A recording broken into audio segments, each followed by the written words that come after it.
Hasta casi la mitad del siglo XX, una de las preguntas que mantenía ocupados a los investigadores en el campo de la biología molecular y celular era: ¿qué molécula posee la información genética?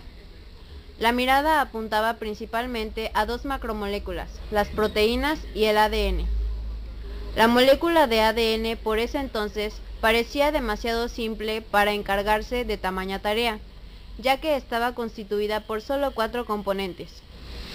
El mismo Levin, en la década de 1920, había aseverado que, como las muestras de ADN estudiadas poseían proporciones casi iguales a las 4 bases nitrogenadas, el ADN debía comportarse como un tetranucleótido, en el cual los ramilletes de a 4 nucleótidos se repetían a lo largo de la molécula de manera más que monótona.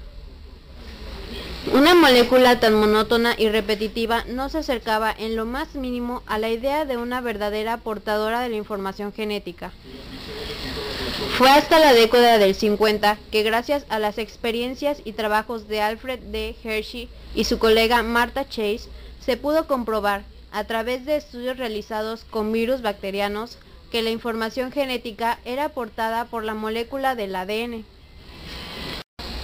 El conocimiento de los componentes del ADN y otros antecedentes, entre ellos el descubrimiento de la doble hélice del ADN de Rosalind Franklin, permitió a los científicos Watson y Crick construir un modelo tridimensional de la molécula. Aquí tenemos una molécula de ADN. El ADN es el ácido desoxirribonucleico responsable de contener toda la información genética de un ser vivo o virus, información que es única e irrepetible en cada ser, ya que la combinación de elementos se construye de manera única. La molécula de ADN es una cadena de dicróquera, o sea, que gira en el sentido de las manecillas de reloj, compuesta por 2 hebras de polinucleótidos que se enrollan helicoidalmente en un eje imaginario sobre sí mismas, formando una doble hélice. Un nucleótido está conformado por grupos fosfato, ácido fosfórico, que está representado de color blanco, un azúcar de 5 átomos de carbono, desoxirribosa, que está representado de color morado, y una base nitrogenada. Las bases nitrogenadas se clasifican en púricas, derivadas de la purina, y pirimídicas, derivadas de la pirimidina. Las púricas, adenina de color rojo y guanina de color amarillo, tienen un sistema de anillos fundidos compuesto por 5 átomos de carbono, 4 de nitrógeno y 4 de hidrógeno.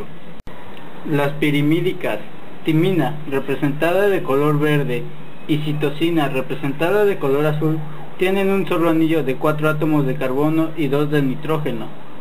Cada una de las bases en una hebra forma puentes de hidrógeno con una base de la hebra opuesta. La adenina se aparea con la timina por medio de 2 puentes de hidrógeno. La guanina se aparea con la citosina por medio de 3 puentes de hidrógeno. Las hebras son complementarias y pueden servir como plantilla para la otra. Los esqueletos de azúcar fosfato en las hebras complementarias de ADN de doble hebra tienen orientaciones opuestas. En otras palabras, son antiparalelas. Los nucleótidos de una hebra están unidos por medio de enlaces fosfodiéster. El diámetro de la molécula es de 20 angstroms. Cada vuelta está compuesta por 5 pares de bases nitrogenadas. Esta mide 34 angstroms. La separación entre cada base es de 3.4 angstroms. Hablemos de las histonas y enzimas que interactúan con el ADN. Para esto debemos mencionar la replicación del ADN, el cual es un mecanismo que permite al ADN duplicarse, es decir, sintetizar una copia idéntica de él. De esta manera, de una molécula de ADN única se obtienen 2 o más clones de la primera. Esta duplicación del material genético se produce de acuerdo con un mecanismo semiconservativo, gracias a la complementación entre las bases que forman la secuencia de cada una de las cadenas.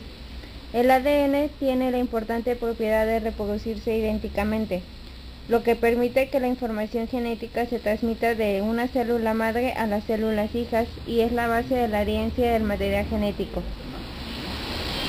La replicación empieza en puntos determinados. Los orígenes de replicación.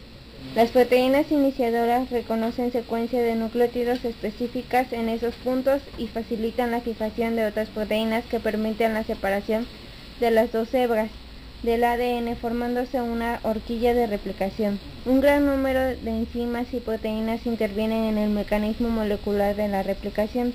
formando el llamado complejo de replicación o riplosoma. Estas proteínas y enzimas son homólogas en eucariotas y arqueas, pero difieren en bacterias. La ADN polimerasa es la enzima que cataliza la síntesis de la nueva cadena de ADN a partir de desoxirribonucleicos y de la molécula del ADN en plantilla o molde, que es la que será replicada. La enzima copia la cadena de nucleótidos de forma complementaria, adenina por timina, citosina por guanina, para dar a cada célula hija una copia de ADN durante la replicación. De esta forma, la ADN polimerasa sintetiza el esqueleto del azúcar fosfato de la cadena hija. Durante el proceso general, intervienen las siguientes enzimas.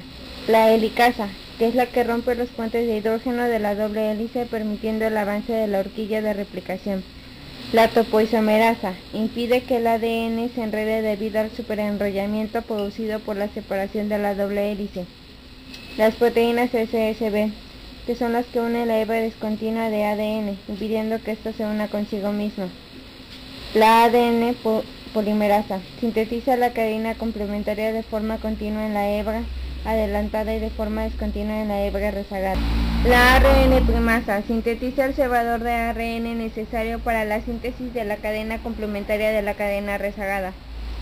La ADN ligasa une los fragmentos de Okazaki. El proceso se puede dividir en tres fases: iniciación, elongación y terminación.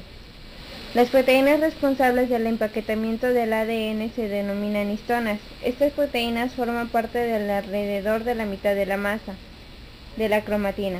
Hay 5 clases principales de histonas: H1, H2A, H2B, H3 y H4. Todas ellas contienen una gran cantidad de residuos cargados positivamente. Esto quiere decir que contienen arginina y lisina. Esto se da principalmente en el cromosoma. Para finalizar esta presentación mencionaremos algunos datos sobresalientes de los últimos años, descubiertos por asociaciones y centros de investigación en el mundo. Como podemos mencionar, existen alrededor de 400 millones de nucleótidos en un cromosoma humano, pero solo cerca del 10% de ellos realmente codifica genes. El otro 90% de los nucleótidos puede desempeñar papeles diferentes como regular la expresión genética, frecuentemente a través de variaciones en la estructura del ADN. Los científicos de la Universidad del Estado de Oregon utilizaron un examen de cristalografía por rayos X para reconstruir exactamente la apariencia del ADN a nivel atómico. Investigadores del Centro de Investigación SIG-BIRN afirman que en ocasiones agentes externos, como pueden ser la exposición a contaminantes, dañan el ADN al modificarlo químicamente, y las polimerasas no pueden leer correctamente la secuencia del ADN al elaborar una versión mutada. En la actualidad, los científicos pueden identificar tanto los genes como las bases individuales, así como también para la biotecnología. El ADN cumple un papel fundamental por el conocimiento de su estructura, funciones y propiedades. Se ha llevado a cabo el fenómeno de clonación.